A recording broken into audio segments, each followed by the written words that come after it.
Subscribe to our YouTube channel and press the bell icon to get the latest updates.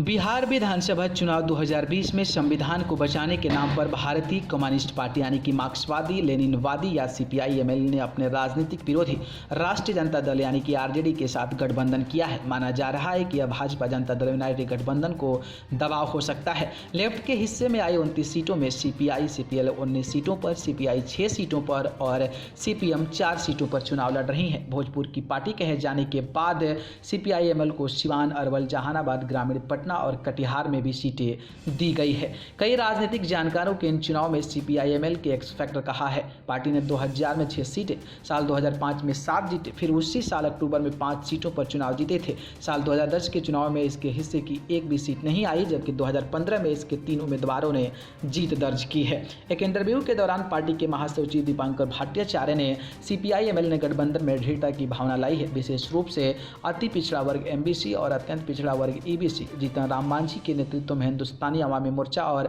महागठबंधन में उपेंद्र कुशवाहा के राष्ट्रीय लोक समता party के निकलने के बाद कई लोगों ने इसे अस्थिर करार दिया था, लेकिन हम एस और रालोसपा के ठीक उलट सीपीआई-एमएल महागठबंधन के लिए अधिक मूल्यवान है, क्योंकि कैडर आधारित पार्टी होने के नाते इसके वोट आरजेडी और कांग्रेस के उम्मीदवारों को मिलने की अधिक संभावना है।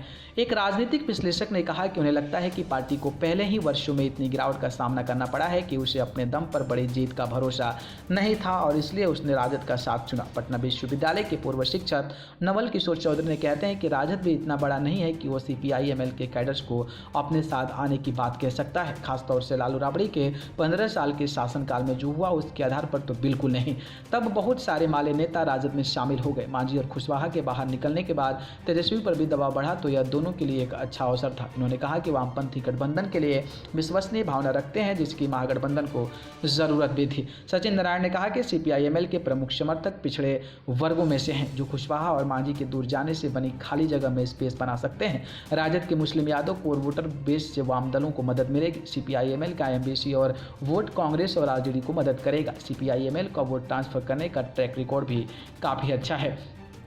वामपंथी दल से पहले ही राजनीतिक एजेंडे के शीर्ष पर कृषि ऋण माफी और रोजगार के मुद्दों पर पकड़ बनाने में सफल रहे हैं। भट्टाचार्य ने एक इंटरव्यू के दौरान बताया कि अगर हमारे गठबंधन के चार्टर को देखेंगे तो वामपंथियों की एक अलग छाप दिखाई देगी। सभी मुद्दे, चाहे वो कृषि ऋण माफी हो, सुरक्षित रोजगार हो, समान काम के लिए समान वेतन हो, ऐसे मुद्दे जो हैं वो कहीं ना कहीं कामगार वर्ग में मजबूत जगह बनते हैं।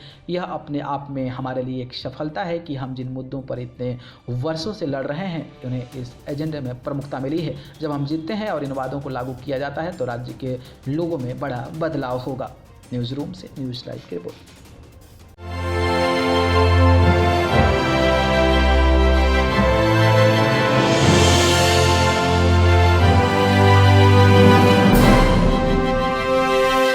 Subscribe to our YouTube channel and press the bell icon to get the latest updates.